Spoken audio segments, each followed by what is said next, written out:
Sono 20 anni di questa legge, come dicevo prima non è bastata solo la legge, ma poi una legge tra l'altro che è stata voluta dal senatore Menia, una legge che però ha avuto 3 legislature per essere approvata, ricordiamo anche questo, e oggi è una legge che invece va rafforzata, ma il governo Meloni su questo e il Parlamento naturalmente hanno fatto il loro, perché adesso si parla di museo, si parla di iniziative che fino a ieri non c'erano, quindi una legge non basta. Noi il dovere della politica, ed è quello che noi abbiamo voluto fare oggi con l'incontro tra gli amministratori e le associazioni e gli esuli, è proprio quello di prendere a cuore queste iniziative, portarle avanti. E portarle avanti cosa significa?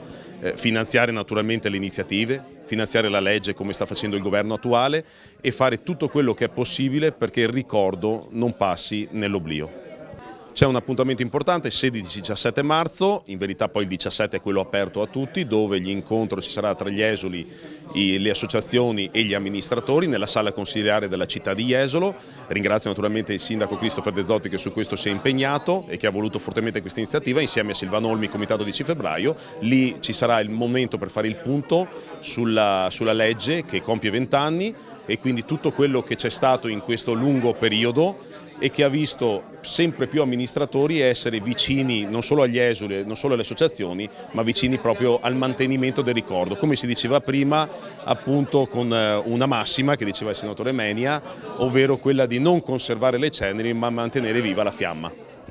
Noi siamo nati immediatamente dopo l'approvazione della legge sul ricordo che è avvenuta, lo ricordo, il 30 marzo del 2004, quest'anno festeggiamo i 20 anni e in questi 20 anni ci siamo dati da fare insieme con le associazioni degli esuli che sono un po' le nostre sorelle maggiori per impegnarci appunto per portare soprattutto alle giovani generazioni il ricordo dell'esodo e delle foibe. Sono stati privati di beni spirituali, di beni materiali, non hanno avuto nessun riconoscimento e infatti noi li invitiamo tutti gli italiani, ma in particolar modo gli esuli, il 17 marzo a Jesolo, dove faremo domenica 17 marzo un convegno proprio per ricordare i 20 anni di questa legge. Collaboriamo con tutte le amministrazioni locali, regionali e anche nazionali per il 10 febbraio, per il giorno del ricordo. Poi abbiamo una nostra manifestazione che è il 4 e il 5 ottobre che si chiama Una rosa per Norma Cossetto, che ci consente di ricordare il sacrificio di questa martire istriana decorata nel 2005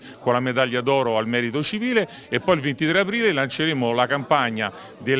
con le panchine del ricordo, dove riempiremo l'Italia di panchine e ogni panchina tricolore sarà dedicata a un esule che magari si è particolarmente distinto nel dopoguerra, nel mondo del lavoro, della cultura, dell'arte e delle attività lavorative, oppure a Norma Cossetto oppure ai martiri delle foibe.